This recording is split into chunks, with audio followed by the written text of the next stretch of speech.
What's going on, everybody?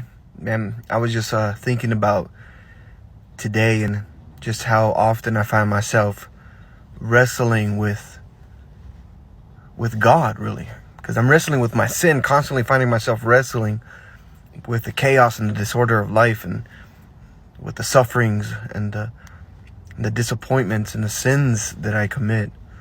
And that got me thinking about Jacob when he was wrestling the angel of the Lord in the middle of the night.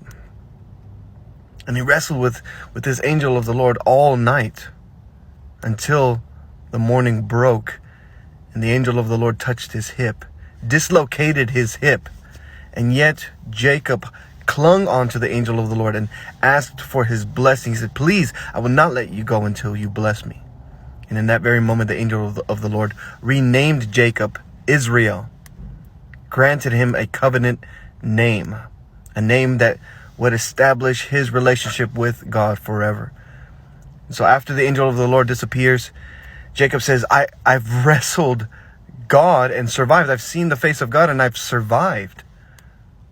Listen, wherever you are right now, maybe you find yourself wrestling with God. Maybe you find yourself wrestling with addiction, with pornography. Maybe you find yourself wrestling with anger, with fear, with doubt, or with faithlessness. Or maybe you find yourself wrestling with all kinds of sins. Right now, I'm telling you, don't give up wrestling. Because here's the reality. You're not wrestling God. God is wrestling you. And that's a fundamentally different kind of understanding of that passage. Jacob was not wrestling God. God was wrestling Jacob.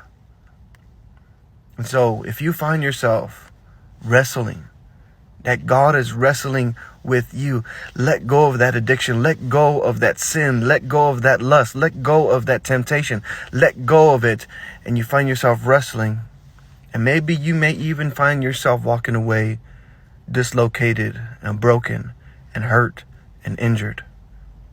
I'm here to tell you, cling on to God until He blesses you. Don't let go of God until He grants you forgiveness and salvation. He blesses you with a covenant relationship that will forever seal your position with God.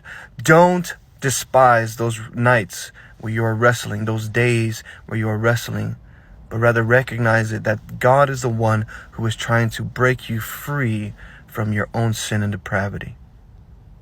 Cling to the Lord Jesus Christ for salvation and blessing, and you will be saved.